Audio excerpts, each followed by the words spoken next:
Olá, meu nome é Cleilton Amaral, professor de Geografia, e a nossa temática é voltada para os alunos do sexto ano do ensino fundamental. O nosso tema de estudo de hoje é dinâmica climática e as interferências que isso acontece nas práticas humanas.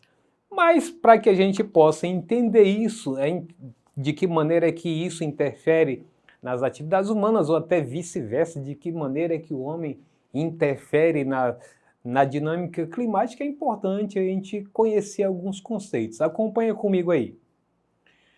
Dinâmica climática. Você já percebeu que o clima tem mudado ao longo dos anos? Isso, com certeza, é um debate que tem perpassado praticamente em todos os lugares. Aqueles que têm pouco nível de instrução, pai, mãe, o cidadão que está pela rua, tem notado esse tipo de diferença. Então, estamos convivendo com picos de temperaturas inéditos, aumento do nível do mar, períodos de secas prolongados e chuvas mais intensas e fenômenos naturais extremos que ocorrem com o reflexo das mudanças climáticas. Para entender melhor o que está acontecendo, é preciso compreender a dinâmica climática. Então vamos começar a entender a diferença entre clima e tempo. São dois conceitos diferentes, mas que muitas das vezes percebemos que as pessoas não conseguem discernir um do outro. É mais comum constantemente a confusão de pensar que as mudanças temporais é clima, e não é. Vamos ver agora então. Tempo é o estado momentâneo das condições atmosféricas ou meteorológicas de um dado lugar, em um determinado momento, e está sujeito a variações. Quando alguém pergunta como está o tempo hoje, pretende saber se está frio ou quente, seco ou úmido, chuvoso ou ensolarado. O tempo, olha o detalhe aí, o tempo é, portanto, a condição atual da atmosfera, que pode mudar de um instante para outro. Olha a figura ilustrativa aí que ela diz tudo. Quantas das vezes você já não foi para algum lugar, para o centro, ou visitar algum amigo ou parente com uma determinada condição do tempo, às vezes está super quente, e aí quando você chega no local, vem uma chuva repentina. Ou de maneira inversa, você sai num período de chuva, sai todo encapado com um guarda-chuva, que nem a própria figura ilustra, e quando você chega no outro local, o sol está rachando. Ou, é muito mais também comum, quando chega aquela queda de temperatura aqui, a chamada friagem, e aí você sai de casa todo encapado, capricha, sai todo bonitão com aquela roupa que está lá no guarda-roupa há muito tempo guardada, e quando você chega num lugar, 2 horas, 3 horas depois, o sol rachando novamente. Então isso é o tempo, é a situação momentânea. Então ele pode variar quantas vezes for o caso. No Rio Grande do Sul, em Porto Alegre, vivenciei bastante isso, que durante o dia ocorrem várias mudanças do tempo. Você acorda com uma névoa fria, depois aparece o sol, logo depois, algumas horas mais tarde, já aparece uma nuvem escura com um vento forte, e aí fica todo o tempo mudando. Isso, então, significa mudança temporal. É o tempo que estamos falando, que é diferente do clima. Agora, o que é o clima? Clima é uma condição duradoura do ambiente atmosférico e equivale ao conjunto dos tipos de tempos mais comuns em um determinado lugar, ao longo de um período de aproximadamente 30 anos. Então, ao contrário do tempo, que é uma coisa que muda constantemente, que é momentâneo, o clima você só vai verificar a mudança dele num período de 30 anos, quando pesquisado e investigado pelos cientistas. Então, o clima é influenciado por elementos e fatores climáticos. Então, só para ilustrar nesse mapa aí, quis trazer não um clima mundial, mas o clima do Brasil, para você entender você tem aí o clima equatorial, clima verdezinho aí que está na região amazônica. Então, quando a gente fala de clima dizendo que ele é duradouro, é porque dificilmente você... Como é que está o clima hoje? Você não vai dizer que o clima equatorial, que faz parte da região amazônica, o clima hoje está semiárido, o clima hoje está tropical, o clima hoje está semiárido. Não, não acontece isso. Ele vai ser sempre esse que nós estamos vendo aí no mapa, vai ser equatorial. A não ser, como disse antes, se os cientistas constatarem que houve uma mudança brusca e que, portanto, já não é mais equatorial. Mas até então, repito, o clima é uma condição duradoura. Você sempre vai chamar, então, de clima equatorial ou clima tropical, como está aí no mapa de amarelo. Então, vários desses climas que estão aí no nosso mapa referem-se à condição atual. Se houver mudanças ao longo dos anos, então poderá ser que esse mapa venha mudar a sua configuração. Só para você entender essa diferença de tempo e clima. E aí vem os elementos climáticos. Percebemos que, para determinar as condições do tempo, é preciso considerar os elementos climáticos ou fenômenos atmosféricos. Os elementos climáticos, como o próprio nome indica, são os fenômenos que compõem o clima. E são eles: a temperatura, a umidade do ar, a pressão atmosférica e a radiação solar. Vejamos o primeiro caso em relação à temperatura. Quanto à temperatura, o clima pode ser quente, e aí ele vai estar geralmente associado a essa região laranja do globo terrestre, o temperado, as regiões verde, e o frio nas regiões polares. Então, quanto à temperatura, o clima pode se manifestar dessas formas: quente, temperado e frio. Quanto à umidade, em função da quantidade de chuva que há em determinado lugar, determinada região, o clima pode ser superúmido, úmido, subúmido, semiárido e árido.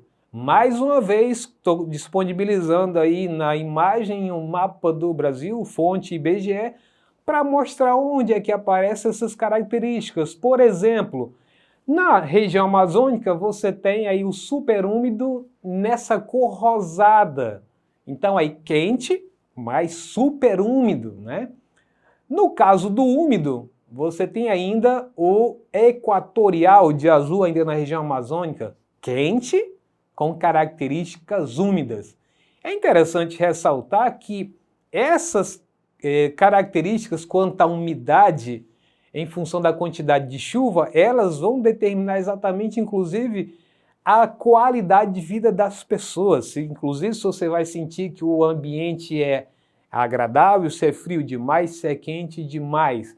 Então, quando a gente pega o caso da Amazônia, até o nosso caso onde nós estamos, você tem muita umidade na atmosfera. E por ter muito vapor na atmosfera, significa dizer que qualquer baixa na temperatura, você sente isso rápido no corpo, porque ele se torna frio rapidamente.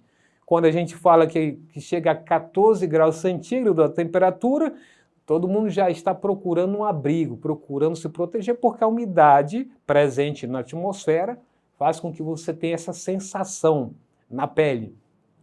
Quando você está em Cuiabá, quando você está em Brasília, por ter uma umidade relativa do ar bem menor, significa dizer que algumas pessoas que não conhecem o ambiente, estão vindo visitar, podem sentir tontura, dor de cabeça, sentir sangramento no nariz e até mesmo ressecamento da pele. Então tudo isso vai variar de acordo com essas situações que estão postas aí. Superúmido, úmido, subúmido, semiárido e árido. Quando a gente vê também o rosado lá no tropical úmido, né, na região ali do centro-sul, você está vendo na sua tela também. E eu queria dar um destaque para o temperado superúmido, que é esse que está tipo marrom no seu mapa. Esse aí também vai dar uma característica bastante diferente, porque ele vai ter o perfil de zonas temperadas, como nós vimos aí, que é essa região verde. Então, o Brasil vai ter essa característica subtropical na região sul do Brasil. Quanto aos fatores climáticos, são as condições que determinam ou interferem nos elementos climáticos e os climas deles resultantes. São eles que ajudam a explicar o porquê de uma região ser quente e úmida e outra ser fria e seca, por exemplo. Os principais fatores climáticos são latitude, altitude, maritimidade e continentalidade, massa de ar, vegetação, correntes marítimas e até o relevo. Quanto às atividades humanas na dinâmica climática, a interferência humana no meio ambiente e alterações do clima podem trazer sérias consequências ao planeta Terra. Dentre as principais causas da poluição do ar destacam-se a queima de combustíveis fósseis e a emissão de substâncias tóxicas por escapamento de veículos, chaminé nas fábricas e queimadas. As relações entre a sociedade e a natureza têm alterado a atmosfera, trazendo impactos ambientais, causando uma série de danos aos seres vivos. E aí nós temos o caso do efeito estufa, que ele é um efeito natural, ao mesmo tempo que tem os raios solares que vêm para a Terra, que é importante para a manutenção do equilíbrio climático na Terra, ele também retorna para a atmosfera. Em outras palavras, isso é um processo natural. Sem o efeito estufa, a temperatura da Terra seria de 18 graus centígrados abaixo de zero. E aí o aquecimento global. O que o efeito global tem a ver com o aquecimento global? Conhecendo-se a importância da atmosfera para o equilíbrio térmico da Terra, pode-se supor que a modificação em sua composição pode afetar a vida no planeta. Em outras palavras, seja o uso de combustíveis fósseis, seja as indústrias, seja gases do efeito estufa e os combustíveis fósseis, é bom lembrar que isso não é gases naturais e, portanto, esses gases são tentados levar para a atmosfera e quando eles ficam retidos na camada superior, na camada da atmosfera, isso sim faz com que eu tenha um aquecimento global. E você pergunta, aonde é que isso traz um efeito negativo para as atividades humanas? Pode ter, através do efeito do aquecimento global, um prolongamento das secas, que isso compromete a agricultura, compromete a criação de animais, compromete inclusive a própria vegetação global, compromete o ciclo de água em todo o planeta, e tudo isso reveste em condições negativas para as atividades econômicas, sejam elas no setor agropecuário, seja ela no setor industrial e até mesmo, repito, na condição da qualidade de vida das pessoas. Por isso que o aquecimento global é bastante debatido, porque ele traz sérias consequências para a humanidade, para as atividades econômicas que cada país, cada continente tem. Com isso, vamos para o nosso exercitando. Presta bem atenção. Questão número 1. O efeito estufa é um fenômeno natural onde uma camada de gases envolve a Terra e impede que o calor terrestre volte totalmente para o espaço. Sem o efeito estufa, a temperatura média da Terra seria de, letra A, 18 graus centígrados positivo, letra B, 18 graus centígrados negativo, letra C, 28 graus centígrados positivo, letra D, 8 graus centígrados negativo. E aí fez sua escolha? A resposta certa é letra B, é isso mesmo que a gente acabou de ver. Então, gente, com essa questão a gente encerra a nossa aula por aqui.